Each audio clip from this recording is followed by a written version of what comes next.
Sometimes in here I like for us to just think about a book of the Bible. I think it's good to do that sometimes, just think about one book of the Bible. And today I thought it would be interesting to look at the Old Testament book of Jeremiah. That has the distinction of being the longest book in the Bible. And it's actually a book that people don't look at a lot. Jeremiah is a prophetic book. The Old Testament contains a number of books of prophecy. Now, a prophet is someone who brings a message from God. We may usually think of a prophet as predicting the future, but technically, the definition of a prophet is that they bring a message from God. It's just that oftentimes that message from God is something about the future. Jeremiah is one of the more confusing books in the entire Bible. One of the things that makes it so is it's not in chronological order. It doesn't start out here and run along in chronological order. It skips around a lot. And it jumps around chronologically to the point that even biblical scholars disagree on the exact sequence of the events described there. Another thing that's confusing is that Jeremiah did not just speak, he also acted out his prophecies. In one place, he goes around wearing an oxen yoke around his neck. In another place, he takes a clay jug and smashes it before the religious leaders in Jerusalem. Now, the technical term for these things that biblical scholars use is sign acts. S-I-G-N-A-C-T-S. And a sign act is just acting out a prophecy. Rather than speak it, you act it out. And we see in the book of Jeremiah numerous times where instead of speaking a prophecy, he acts it out. Now, we don't know the meaning of those things. They may have had symbolic meanings, or they may not have. Some biblical scholars believe that Jeremiah just did these things to get people's attention, that there was no deep symbolic meaning to it. Other biblical scholars disagree and say that each one of these had a symbolic meaning. There's no way for us today to know which one of those is true. And even if we thought they did have a symbolic meaning, keep in mind these things were done in front of people 2,500 years ago. Life was much different back then. We don't know how they would have reacted to these things. We might know how we would react. But we can't tell how people 2,500 years ago would have reacted. We can just guess. For that reason, there are a multitude of different interpretations that are put on the things in the book of Jeremiah. There's no way for us to know which, if any of those, is right. So I think the most important thing to do with Jeremiah is to get a general overview of what it is. And to do that, we need to first look at its historical context.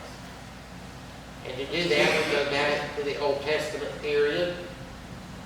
You really have to look at everything in the Old Testament in light of the Old Testament historical outline, because everything in the Old Testament comes from a certain context. If you don't understand the context it comes from, you can't understand it. When we first meet the Hebrew people, it's in the book of Exodus. They are slaves in Egypt. We see them leave Egypt under Moses. They wander around the wilderness for 40 years. Moses dies. They enter the promised land under Joshua. And over a number of years, they gradually conquer or assimilate the people that were already living there. And they eventually build their own society. The height of their society was under King David. But we get hints, even during the time of David, that the seeds have already been sown for their decline. And after David's death, one of his sons, Solomon, becomes king. things go downhill big during Solomon's time, although it doesn't seem that way. Things seem during Solomon's time like they're wonderful. Solomon is extremely wealthy. He travels around meeting kings and queens throughout the world area of that time. Everything seems great. But after Solomon's death, the society splits apart. The southern part was Israel. The southern part was Judah. The northern part was Israel. The capital, Jerusalem, was in the southern part. Things kept going downhill. Eventually, in the 700s, Israel was conquered by the Assyrians. Judah lasted for about another 150 years. It was conquered by the Babylonians. Sometime around the early 500s, the Babylonians came in. They ransacked Jerusalem. They took some of the elite of society captive to Babylon. About 70 years later, the Persians conquered the Babylonians, and the Persians allowed the descendants of those Judean elite who had been taken to Babylon 70 years previously to go back if they wished. The Persians allowed the temple in Jerusalem to be rebuilt, and they gave the people of Judah a degree of self-government and independence. So you see what we have here. They're slaves in Egypt. They wander around the wilderness. They enter the promised land. They build their own society. They lose their society.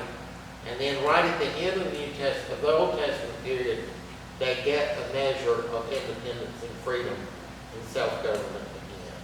It's a cycle. Now Jeremiah fits into the period right before, during, and right after the Babylonians conquered Judah. Now, biblical scholars disagree about how long a time period the book actually covers, but all agree that it covers the time when the Babylonians actually came in and destroyed Jerusalem.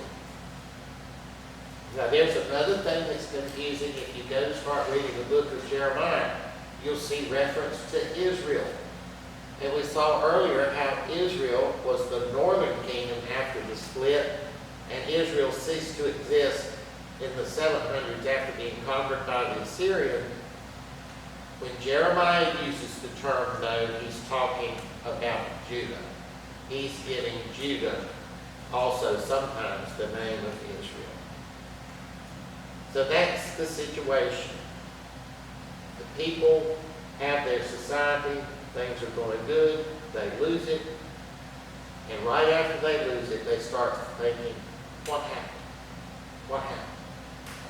You just imagine how it would be in the United States if we had a big collapse. If the government collapsed or the financial system collapsed, all you'd hear would be people on these stupid TV shows all the time telling you exactly what happened and how they predicted it all.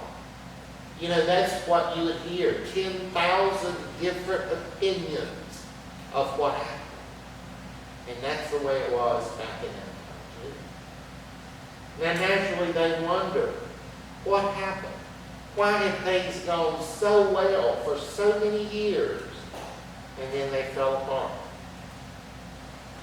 The Old Testament presents, through the prophetic voice, what is called the majority opinion.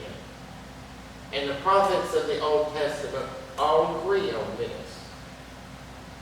The first part that the prophets agree is that things fell apart because they lived in ways that did not please God.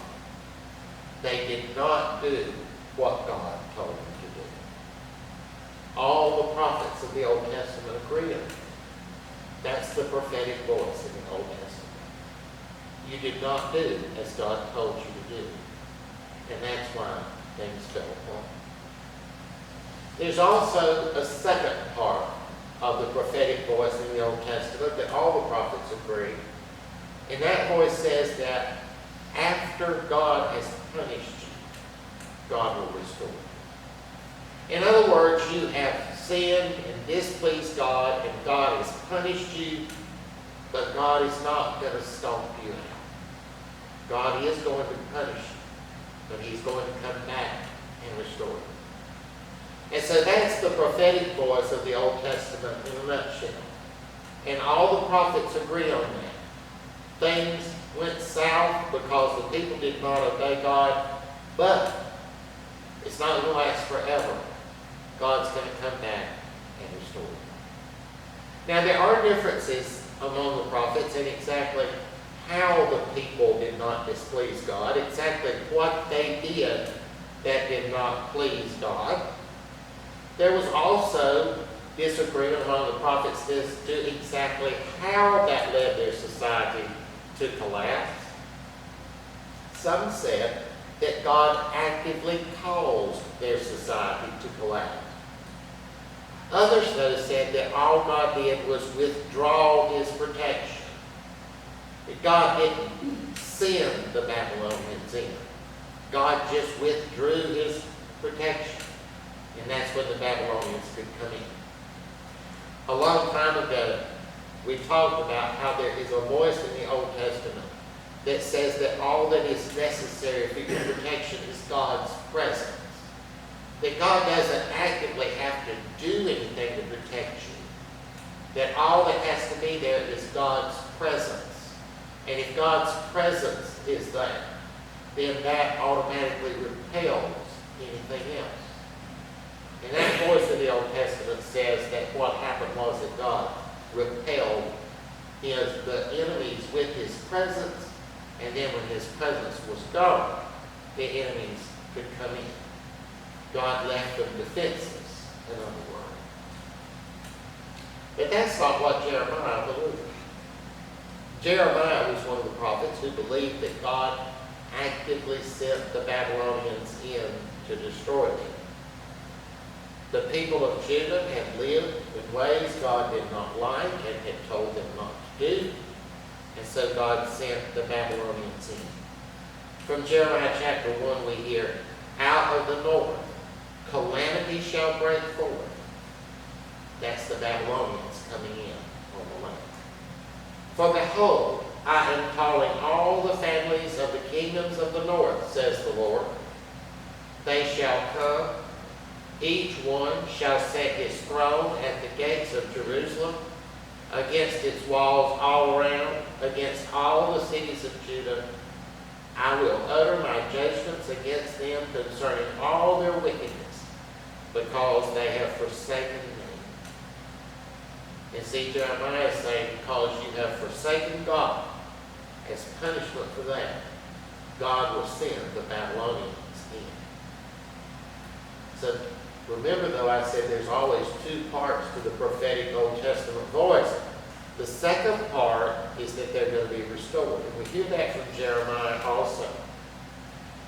Behold, the days are coming, declares the Lord, when I will raise up for David a righteous branch, and he will reign as king, and act wisely, and do justice and righteousness in the land. In his days, Judah will be saved. Israel will dwell securely. So see, after they have been punished, they will be restored. And that, if you read things in the Old Testament, if you always keep in mind that context for it, you'll better understand things in the Old Testament. And see, Jeremiah's talking about things that actually happened. He says, if you don't change your ways, God's going to destroy you. They don't heed his warning. They don't change their ways. The Babylonians come in and destroy them. And then Jeremiah says, after God has punished you enough, he'll restore you. That also happened. 70 years later, the Persians came to power, and the Persians let them have a measure of self-government and independence. So the prophecies contained in the book of Jeremiah were fulfilled 2,500 years ago. So I want to think about this prophetic word from the Old Testament. This prophetic voice contains with it certain beliefs about God and the way things were. It contains within it the belief that God has the power to control everything that happens. Everything that happens, God either causes to happen or allows to happen. You see, they looked back on their past and the founding of their society. How did they get their society? God sustained them in their escape from Egypt. God sustained them in the wilderness.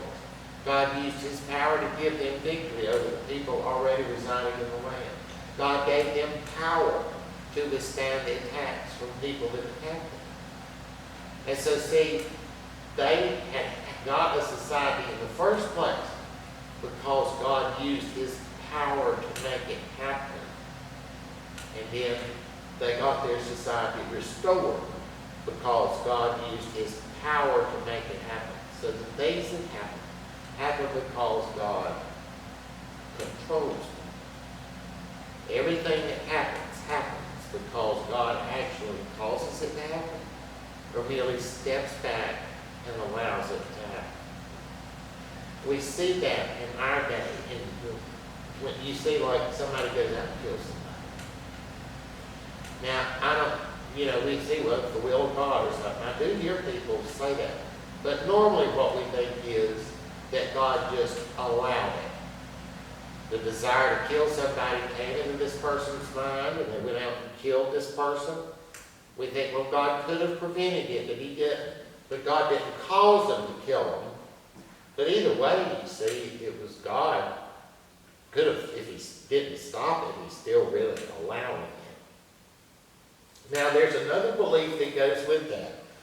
The belief that God uses His power to control things, to give you what you deserve. And that's very important to remember in the prophetic voice in the Old Testament.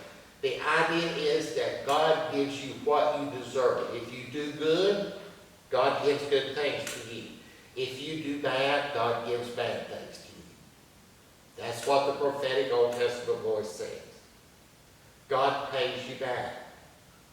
Good for good, bad for bad. There's yet another belief.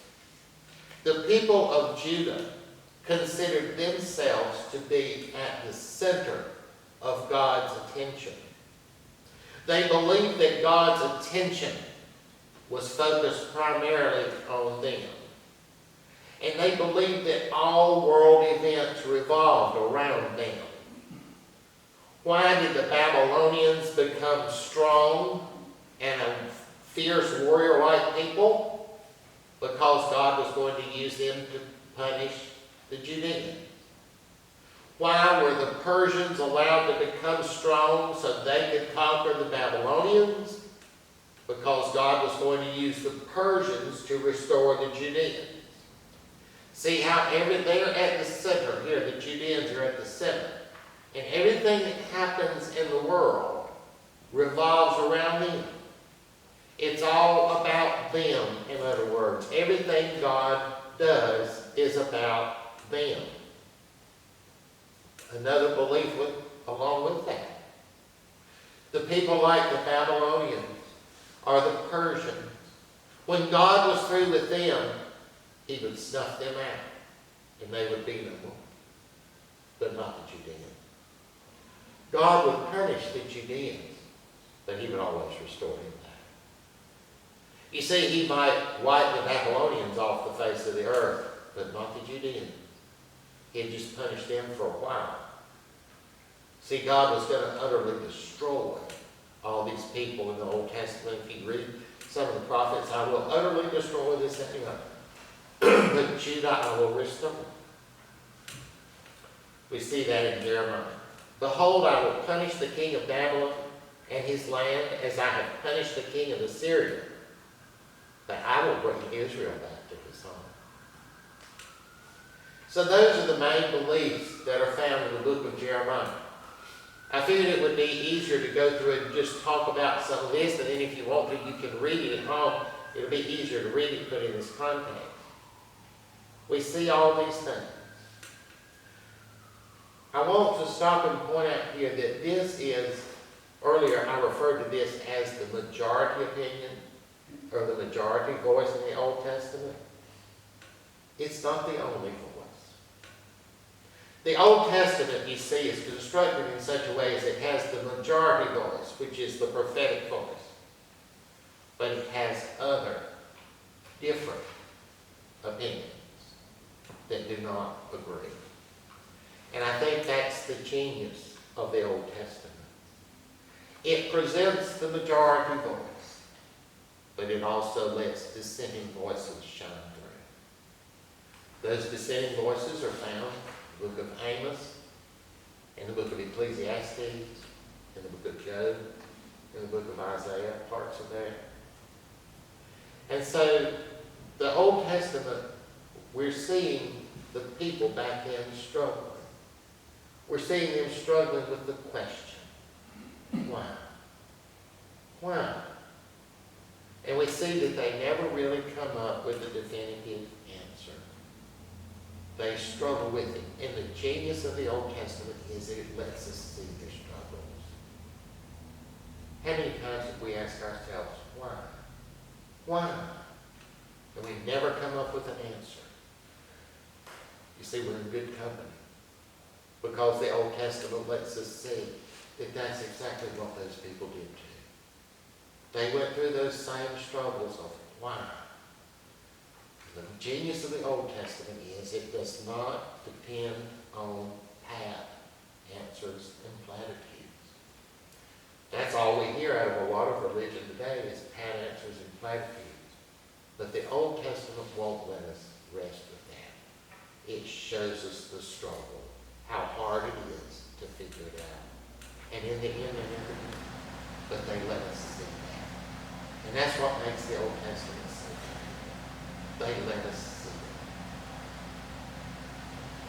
it. Now, one of the most confusing things to people today about the book of Jeremiah is that within the past 150 years or so, it got to where, in certain forms of Christianity, the book of Jeremiah was no longer interpreted really about the Judeans 2,500 years ago.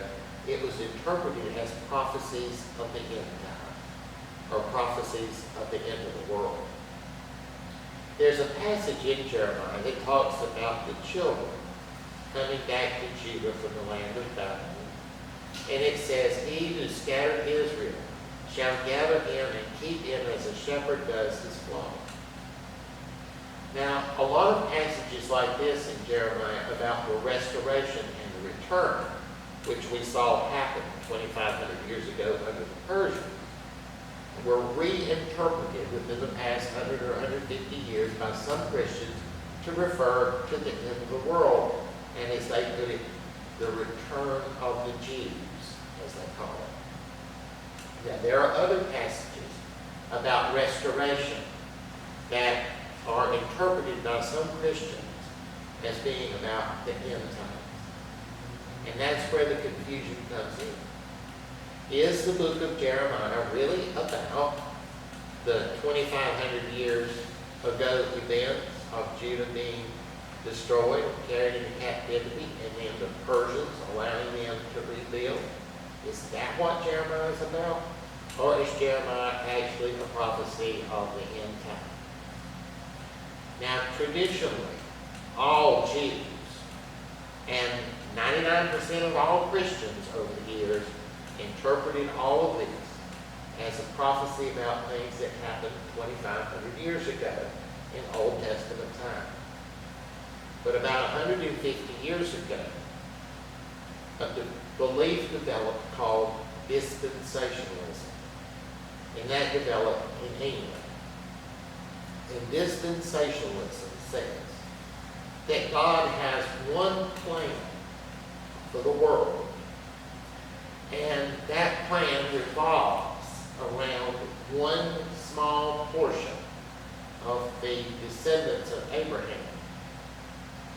And that plan will be worked out through a series of dispensations. And a dispensation is simply a phase. That God worked through the phase of the Old Testament.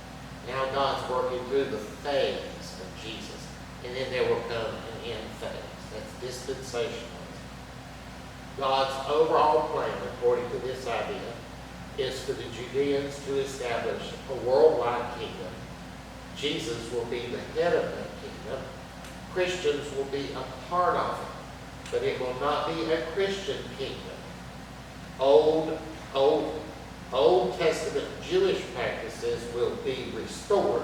It will be a Jewish kingdom. Now, from that, Christians developed the idea that before the end times, all Jews would be gathered together in a nation in Palestine. Christians began to see these passages from Jeremiah and other Old Testament prophets that talk about return and restoration, not as about return and restoration 25 years ago, but return and restoration about a future nation of Jews in Palestine. This idea gained popularity in American Christianity in the 1900s and became ingrained in some forms of Christianity, such that the book of Jeremiah was completely reinterpreted. The idea was that there would be a nation established in Palestine of Jews shortly before the end times. We see that today in the nation of Israel. That is the reason the state of Israel exists today, is because of this idea called dispensationalism. And American Christianity had people in it that went along with that, and that's what caused the United States to back the founding of the state of Israel. It's important, though, to realize this is not a Jewish view. The Jews do not interpret Jeremiah like that. It's only certain Christians that do.